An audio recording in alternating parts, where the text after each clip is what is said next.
Enter a whole new day in trade. Let's take a look at the global cues that are going to guide our markets today. Now, beginning with America, the presidential debate between Donald Trump and Joe Biden kicks off tonight with the first session. That's definitely going to keep the markets in focus. Apart from this, the highly awaited next round of stimulus, a $2.4 trillion bill, should also be in for voting this week. That's another one that the markets are definitely looking out for.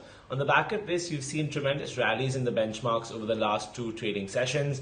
The last four before that were characterized by steep losses. In fact, the whole month of September was characterized by steep losses. Now, in the last two trading sessions, we've made a firm comeback. The Dow again last night was up 410 points, or over 1.5%, excuse me. The S&P 500 and Nasdaq were both up over 1.5 and 1.8% respectively. Banks and technology, that's what really led the rally yesterday.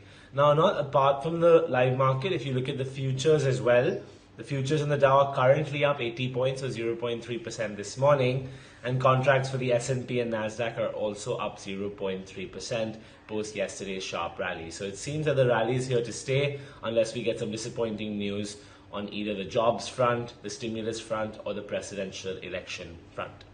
Now, Asia, South Korean stocks are very upbeat this morning. Particularly, the Kospi is up over 1%, so that index really shining. Shares of LG Chem, a major Korean company, are currently up more than 3% in trade, and that's really what's driving the rally for those markets.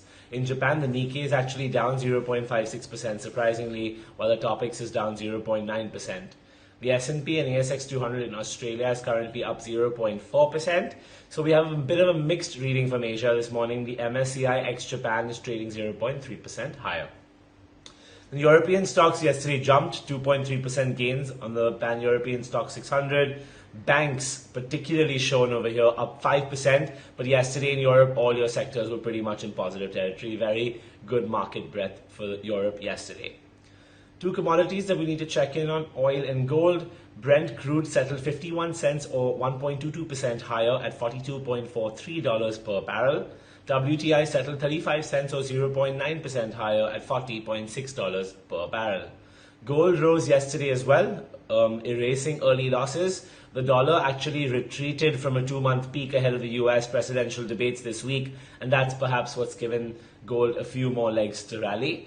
However, a stock market gain that we saw over the last two trading sessions have also capped the gains for bullion because they tend to move in opposite directions sometimes. So spot gold gained 1% to $1,878 per ounce, and US gold futures gained also nearly 1%, up 0.9% at 1882.30 cents to the dollars per ounce.